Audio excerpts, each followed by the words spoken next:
আসসালামু আলাইকুম। দেশ এবং বিদেশে যে যেখানে আছেন সবাইকে নগরীর পক্ষ থেকে স্বাগতম। আমি আজ সকালে আসছি একটু কাঁচা বাজারে, সিঙ্গাপুর গ্যালান রোডের যে সারাই মার্কেট।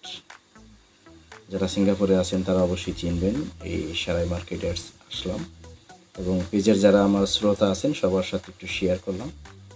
এটি মূলত একটি কাঁচা বাজার, তিনতলা বিশিষ্ট। এই বাজারটি উপরে কাপড় চোপড়ের সব ধরনের জিনিসপত্র পাওয়া যায়। বিশেষ করে এই মার্কেটটা সিঙ্গাপুর লোকাল মুসলিম কমিউনিটির তত্ত্বাবধানে। এখানে প্রায় সব মানুষই দোকানপাড়ি, হালাল পণ্য এবং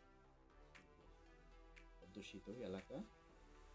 তো ঈদের পরে আজকে রবিবার, হলিডে, বেচা কেনা খুব জমজমাট চলছে। তো আসুন আমরা একটু ঘুরে দেখি বাজারটা দেখতে আসলে কীরকম পরিষ্কার পরিচ্ছন্ন। চলুন ঘুরে আসি।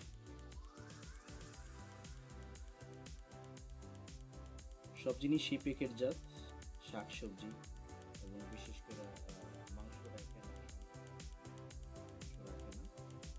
এই মাংস এখানে জবাইকৃত মাংস পাওয়া যায় এবং প্যাকেটজাত।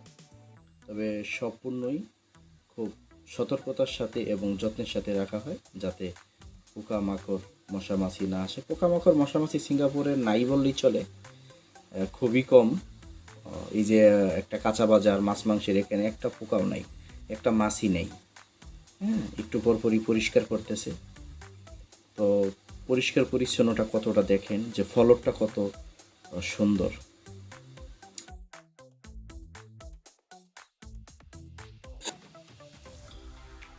তো যারা আমার সাথে ছিলেন এতক্ষণ, আশা করি সবার ভালো লাগবে। লাইক শেয়ার দিলে ভিডিও বানাইতে অনেক আগ্রহ লাগে। এই পেজটি মূলত একটি ব্যবসায়িক পেজ এবং প্রবাসীদের জীবন হালচাল নিয়ে আসি। শেখ নূর মোহাম্মদ, সিঙ্গাপুর প্রবাসী।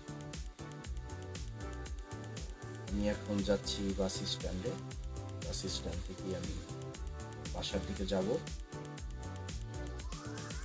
তো রাস্তার এই পরিবেশ, সিঙ্গাপুরকে এমনি অনেকটা পরিষ্কার পরিচ্ছন্ন রাখে সরকার। পরিষ্কার রাখার জন্য এখানে লক্ষ লক্ষ ডলার ব্যয় করে শুধু পরিষ্কারের জন্য। এখানে সিগারেট খেয়ে কেউ রাস্তায় চলতে পারবে না, প্রস্রাব করতে পারবে না, পুঁতি ফেলা না, এগুলো সম্পূর্ণই জরিমানার আওতায়। আমি এখন বাসে যেতে চলছে। এটা মসজিদ খাদিজাতুল কুবরা, কৃষ্টিনন্দন মসজিদ। মসজিদে অনেকবার ঈদের নামাজ সহ প্রায় এখানে নামাজ পড়া হয়। আপনারা দেখছেন ফেসবুক পেজ নগরী ফুড অ্যান্ড ফ্রুটস। যারা এতক্ষণ আমার সাথে ছিলেন সবাইকে আবার ধন্যবাদ এবং সবাইকে ঈদ মোবারক। পেজটি যদি ভালো লাগে একটু কষ্ট করে ফলো দিয়ে রাখবেন এবং লাইক শেয়ার দিবেন। কোনো জিজ্ঞাসা থাকলে কমেন্টস করবেন, চেষ্টা করব উত্তর দেওয়ার জন্য। আপনাদের সাথে আমি ছিলাম শেখ নূর মোহাম্মদ। আজকে এই পর্যন্তই। সবাই ভালো থাকেন এবং সুস্থ থাকেন। আল্লাহ হাফেজ।